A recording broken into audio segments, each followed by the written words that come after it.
Everyone, দেখো আজকে আমি বিরিয়ানি নিয়ে চলে এসেছি। প্রথমে মাংসটা ম্যারিনেট করে নেব।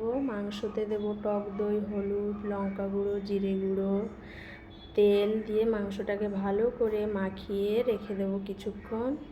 তারপর প্রেসার কুকারে আলু সেদ্ধ করে নেব।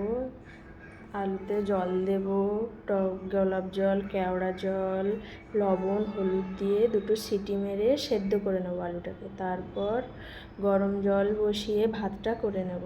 গরম জলে দেব গোটা গরম মশলা, গোলাপ জল, কেওড়া জল, যাতে ফ্লেভারটা ভালো আসে। একটু দেব লবণ, একটু সাদা তেল দিয়ে ভালো করে নেড়ে নেব।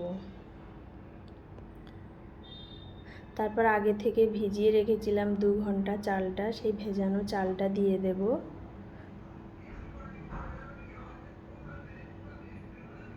দিয়ে ভালো করে নেড়ে দেব।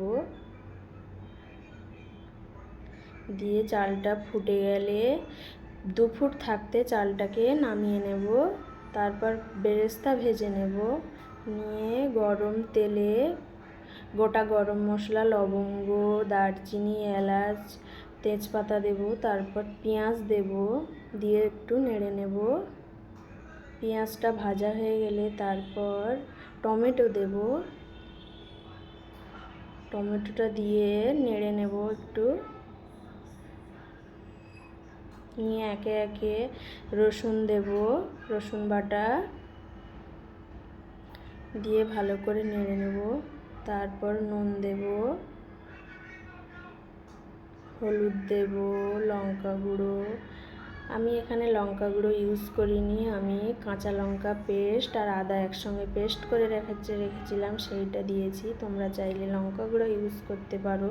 তারপর একটু জিরে গুঁড়ো দিলাম, দিয়ে মশলাটা ভালো করে কষে নেব।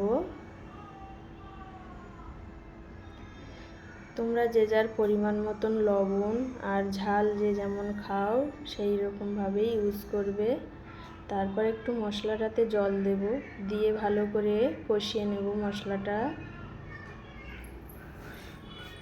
মশলাটা কষানো হয়ে এসছে আমার, প্রায় দেখো তেল ছেড়ে দিয়েছে মশলা থেকে। তারপর একটু ভালো করে নাড়লাম মশলাটাকে।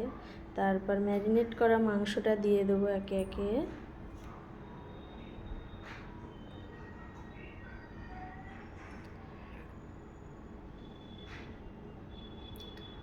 আমি একটু বড় বড় পিস রেখেছি বিরিয়ানি করব বলে, তোমরা চাইলে তোমাদের পছন্দ মতন পিস করে নিতে পারো। তারপর মশলাটার সঙ্গে মাংসটাকে মাখিয়ে নেব। নিয়ে মাংসটা ভালো করে কষে নেব।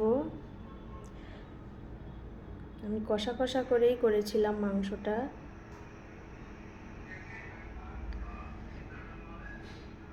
দেখো মাংসটা আমার প্রায় সেদ্ধ হয়ে এসেছে। এরপর গোটা ভাজা মশলা দিয়ে দেব, দিয়ে মাংসটাকে কষা কষা করে নামিয়ে নেব।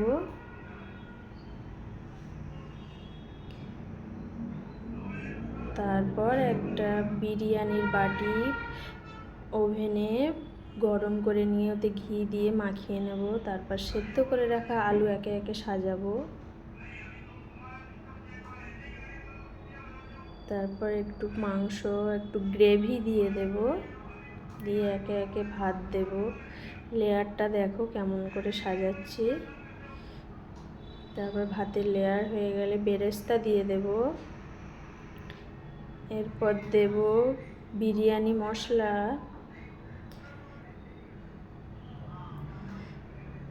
আগে থেকে আমি দুধে গোলাপ জল, কেওড়া জল, মিঠা আতর মিক্সড করে রেখেছি, ওই গোলা দুধটা দেব।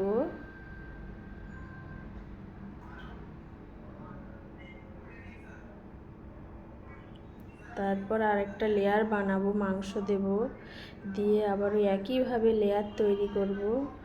করে একটু উপর থেকে ঘি ছড়িয়ে দেব, দিয়ে একটু আটা মাখিয়ে নিতে হবে। নিয়ে বাটিটার ধারে ধারে দিয়ে ঢাকনাটা ভালো করে চেপে দিতে হবে। তারপর লো ফ্লেমে বাটিটা বসিয়ে প্রায় 30 মিনিট রেখে দিতে হবে। তারপর 30 মিনিট পর ঢাকনা খুলে দেখতে হবে তোমাদের দমটা কেমন হলো। দেখো আমার বিরিয়ানি রেডি। তোমরা সবাই দেখে বলো কেমন হয়েছে আজকের আমার রেসিপি।